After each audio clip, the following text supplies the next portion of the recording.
Hello दोस्तों, कैसे हैं आप। हम हाजिर हैं एक और नई वीडियो के साथ। दोस्तों, इस वीडियो में हम लोग देखेंगे, डिस्कस करेंगे कि मोड ऑफ पेमेंट जो होती है इंटरनेशनल ट्रेड के अंदर, जैसे इंपोर्ट और एक्सपोर्ट में अंदर क्या होती हैं और कौन सी पेमेंट्स टर्म्स जो होती है वो सेफ होती है।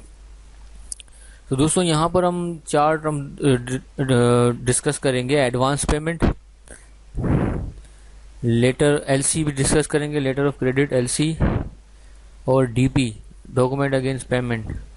और चौथा जो हम डिस्कस करेंगे यहाँ पर डी एट हम यहाँ डिस्कस करेंगे, डॉक्यूमेंट अगेंस्ट एक्सेप्टेंस। दोस्तों, ये हम चारों आज हम इस वीडियो में डिस्कस करेंगे कि ये क्या होते हैं। बेसिकली बिल्कुल बेसिक से स्टार्ट करेंगे कि ये क्या होते हैं और पेमेंट आप कैसे यहाँ से कैसे रिसीव होती है, आपको ये सेफ होती है कि नहीं, कौन सी सेफ होती है आपके लिए, क्या चीज़ जहन में रखनी चाहिए। तो ये सब चीज़ें हम यहाँ पर आज डिस्कस करेंगे इस वीडियो के अंदर। सो दोस्तों, हमारे साथ ही रहिएगा। दोस्तों, सबसे पहले हम डिस्कस करते हैं एडवांस पेमेंट की।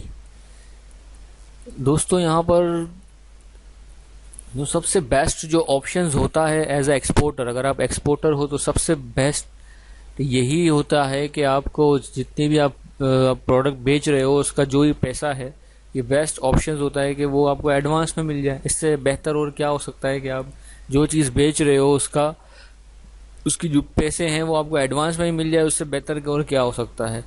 एज अ एक्सपोर्टर ये सबसे बेस्ट टर्म्स होती है कि आप 100% अपना बिजनेस सेव कर सकते हो और 100% आपकी जो भी पेमेंट है वो एडवांस में ही आपको मिल जाए। फिर आप जो भी आपके प्रोडक्ट है वो आप सेंड करो बायर को। लेकिन अगर आप इम्पोर्टर हो तो आपके लिए सेव नहीं है, सेफ नहीं रहता। वैसे वो फिर वो 100% उन्होंने पेमेंट आपने दे दिया अगर आप इम्पोर्टर हो। अब बायर डिले कर रहा है आपकी डिलीवरी देने में या कोई और इश्यूज आ जाते हैं, इम्पोर्टर के लिए ये सही नहीं रहती है एडवांस पेमेंट, एक्सपोर्टर के लिए बेस्ट रहती है। अब नेक्स्ट चलते हैं लेटर ऑफ क्रेडिट। अब यहाँ पर हम डिस्कस करते हैं लेटर ऑफ क्रेडिट एलसी क्या होती है। अब दोस्तों, यहाँ पर एलसी के अंदर क्या होता है, बायर और सेलर के बीच में यहाँ बैंक इन्वॉल्व हो जाती है। जैसे आप एक्सपोर्टर हो, यहाँ पर आप बेच रहे हो, कोई प्रोडक्ट बेच रहे हो इम्पोर्टर को, जो सेलर है वो जो बायर है आपसे जो बाय कर रहा है, तो जो चीज़ आप बेच रहे हो ना उसकी पेमेंट पेमेंट जो होगी वो जो आपसे खरीद रहा है, इम्पोर्टर जो आपसे खरीद रहा है, उसकी बैंक जो है वो आपको इंश्योर करती है कि भाई आपके पैसे आपको मिल जाएंगे। मतलब वो इंश्योर करती है आपको कि भाई जो जितनी कीमत की बायर आपसे प्रोडक्ट खरीद रहा है उतने पैसे उसके अकाउंट में पड़े हुए हैं। ये इंश्योर आपको बैंक करती है एलसी के थ्रू कि उतने पैसे उसकी बैंक में पड़े हुए हैं, वो आपको पेमेंट कर सकता है इसके अंदर। अब एलसी की भी टाइप्स होती हैं यहाँ पे दोस्तों। अब देखिए, जैसे कि यहाँ पे टाइप्स हैं एलसी की भी, रिवोकेबल्स हैं, इरिवोकेबल्स है, कंफर्म है, अनकन्फर्म है, क्लीन है, डॉक्यूमेंट्री है, फिक्स्ड है। इस तरह से सब चीज़ें इसके अंदर आ रही होती हैं। जो सब मोस्ट कॉमन और सेफ जो एलसी होती है ना वो होती है इरिवोकेबल लेटर ऑफ क्रेडिट। जब आप भी एलसी में डील करें तो आप इंसिस्ट करें कि आपको इरिवोकेबल एलसी ही आपको दे, लेटर ऑफ क्रेडिट यही दे। बाकी दोस्तों, ये भी हम लोग डिस्कस करेंगे हमारे नेक्स्ट वीडियो में। सब चीज़ें डिटेल के साथ हम डिस्कस करेंगे। ये सारी टर्म्स जो हैं हम डिस्कस करेंगे हमारे नेक्स्ट वीडियो में। अब चलते हैं तीसरे टर्म की तरफ, डीपी की तरफ ना, डीपी बेसिस। अभी डीपी का जो मतलब है वो है डॉक्यूमेंट अगेंस्ट पेमेंट। अब दोस्तों, अब यहाँ पे डीपी क्या है, मतलब कैसे क्या करना होता है, कैसे पेमेंट होती है, अब ये सब समझने के लिए अब डीपी क्या होता है। अब दोस्तों, यहाँ पे क्या होता है कि जैसे आप यहाँ से आपने कार्गो जो भी आपके जो ऑर्डर वगैरह थे वो आपने शिप कर दिए, कस्टम वगैरह क्लियरेंस करवा के आपने सारी चीज़ें शिपिंग लाइन के हैंड ओवर कर दी। सारी फॉर्मेलिटीज पूरी करने के बाद आपने हैंड ओवर कर दी। अब सब चीज़ें आपके पास आ गई, सारे इनवाइस, पैकिंग लिस्ट, अब सब चीज़ें आप कलेक्ट करोगे। अब जैसे ही आप शिपिंग लाइन को हैंड ओवर करोगे ना ये सब चीज़ें, तो वो आपको बिल ऑफ लाडिंग बीएल आपको वो प्रोवाइड करेगी। अगर आप बाय एयर भेज रहे हो तो वो आप एयरवे बिल आपको मिलेंगे, एयरवे बिल मिलेगा। और अगर आप बाय सी भेज रहे हो तो आपको बिल ऑफ लाडिंग बीएल आपको मिलेगी। और इसी तरीके से फिर ये सारे डॉक्यूमेंट आप जमा करने के बाद जो है सारे डॉक्यूमेंट आप कहाँ जमा करोगे, अपनी बैंक में जमा कर दोगे सारे डॉक्यूमेंट। और आपकी जो बैंक है ये भेजेगी बायर की बैंक में, जो आपसे बायर खरीद रहा है आपसे, आपकी बैंक जो है सारे डॉक्यूमेंट बायर की बैंक में सेंड कर देगी। अब जो सेलर जो है, जो आपसे खरीद रहा है प्रोडक्ट, उसकी बैंक, अब वो जब आपका कार्गो वहाँ पहुँच जाएगा जहाँ वो इम्पोर्टर की कंट्री में, अब उसको वो कस्टम क्लियरेंस करानी होगी। अब कस्टम क्लियरेंस कराने के लिए जो है ओरिजिनल डॉक्यूमेंट रिक्वायर्ड होते हैं, इनवाइस, पैकेज, बीएल, मस्ट चीज़ें होती हैं, ये सब चीज़ें बीएल वगैरह, तो ये मस्ट होती हैं कस्टम क्लियरेंस के लिए। अब ये डॉक्यूमेंट आपने अपनी बैंक को दिए और आपकी बैंक ने बायर की बैंक को सब चीज़ें डॉक्यूमेंट ओरिजिनल भेज दिए। अब बायर की बैंक में वो सारे डॉक्यूमेंट पड़े हुए हैं ओरिजिनल। अब बायर क्या करेगा, वो वहाँ जाएगा, जो भी आपकी पेमेंट होगी वो पेमेंट करेगा उसको, और अपने ओरिजिनल डॉक्यूमेंट वो बैंक से कलेक्ट कर लेगा। और बायर की जो बैंक है वो आपकी बैंक में पेमेंट ट्रांसफ़र कर देगी और आपको पेमेंट मिल जाएगी। तो दोस्तों ये भी कुछ सेफ रहती है, ये सेफ तरीका होता है। एक एलसी भी कौन सी, इररिवोकेबल एलसी, और डीपी, तो ये दोनों तरीके ज़्यादा सेफ रहते हैं। और हम चौथा अब डिस्कस करते हैं दोस्तों, अब बात करते हैं डीए टर्म्स की। डीए का मतलब जो है, डीए डॉक्यूमेंट अगेंस्ट एक्सेप्टेंस। इसमें क्या होता है, इसमें वही सारे डॉक्यूमेंट्स वगैरह हैं, आप भेजते हो बैंक को और आपकी बैंक है वो बायर के बैंक में सारे डॉक्यूमेंट सारे सेंड हो जाते हैं। बायर को इन्फॉर्म, वहाँ पे बायर जो है अपने सारे डॉक्यूमेंट कलेक्ट करने के लिए बैंक में चला जाएगा, और बैंक में जो है एक बिल ऑफ एक्सचेंज जो आपकी बैंक सेंड करेगी उसको साइन करेगा। और यहाँ पर जो टर्म्स जो होती है, एक और चीज़ इसके अंदर बिल्कुल एक डिफरेंट चीज़ है, फ़र्क है डीए और डीपी के अंदर। यहाँ पर एक टाइम्स ऑफ पीरियड भी यहाँ पे शामिल हो जाता है।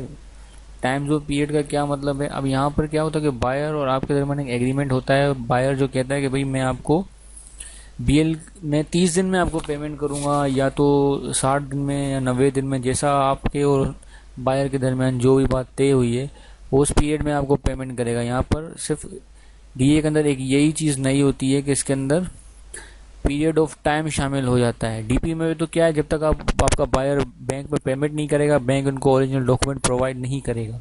लेकिन डीए पे ये चीज़ है कि अब बायर की जो बैंक है वो उनको डॉक्यूमेंट हैंड ओवर कर देगी, क्योंकि आपके और बायर के दरमियान ये एग्रीमेंट हुआ है कि वो 30 दिन में प्रोवाइड, 30 दिन या जो भी 60 दिन आपके और बायर के दरमियान एग्रीमेंट हुआ है उस टाइम पीरियड में वो आपको पे करेगा। तो जो बायर है वो एक बिल ऑफ एक्सचेंज साइन करके डॉक्यूमेंट कलेक्ट कर लेगा बैंक से, और कस्टम क्लियरेंस करा लेगा, जो भी है वो इस्तेमाल कर लेगा।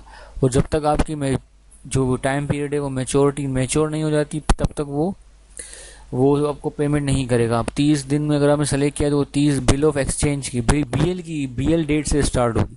जैसे बीएल की डेट अगर 1 तारीख की है तो वहाँ से दिन गिनना आप स्टार्ट करोगे। बीएल डेट के 30 दिन या 60 दिन वहाँ से गिनना शुरू करोगे। तो अब यहाँ पर सवाल ये होता है कि डॉक्यूमेंट अगेंस्ट पेमेंट्स, अब ये सेफ है कि नहीं है। अब दोस्तों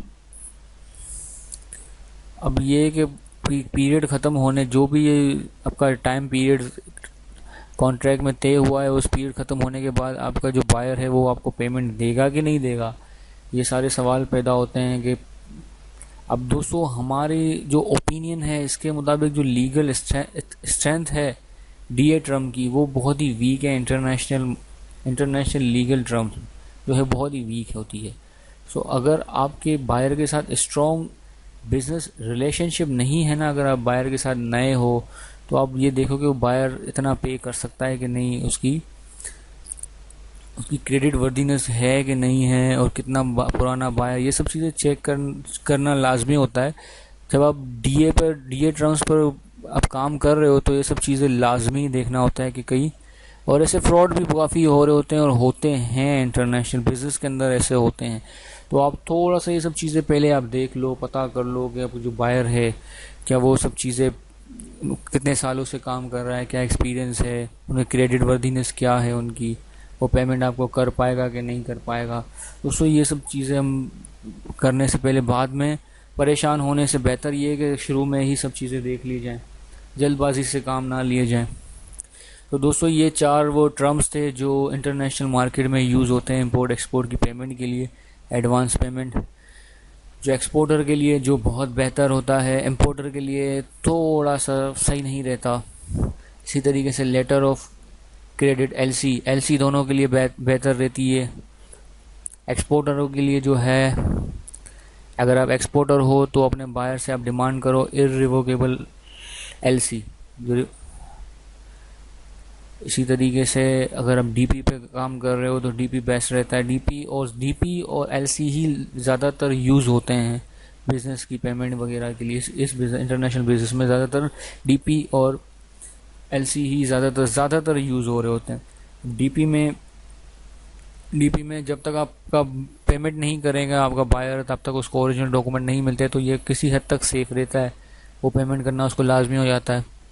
इसी तरीके से डीए टर्म जो है थोड़ा रिस्की ज़्यादा होता है। अगर आप डीए पे काम कर रहे हो तो कुछ ज़्यादा ही अपने जांच वगैरह देख लें, चेक कर लें कि बायर की पेमेंट क्या है, उसका बैकग्राउंड वगैरह भी सब चीज़ें चेक कर लें। तो दोस्तों उम्मीद है आपको ये सब चीज़ें समझ में आई होंगी। तो दोस्तों अगर कुछ भी आपको पूछना हो, कुछ भी समझ में ना आया हो, तो कमेंट्स के थ्रू हमसे आप कांटेक्ट कर सकते हो, हम आपको लाजमी रिप्लाई करेंगे। और जिन दोस्तों ने अभी तक हमारे चैनल को सब्सक्राइब नहीं किया तो काइंडली वो हमारे चैनल को सब्सक्राइब करें और ऊपर बनी घंटी के निशान को भी क्लिक कर लें, ताकि जो भी वीडियो हम बनाते रहें फ़ौरी ही आपके पास पहुँच जाए। सो दोस्तों अपना ख्याल रखिएगा। अल्लाह हाफ़िज़।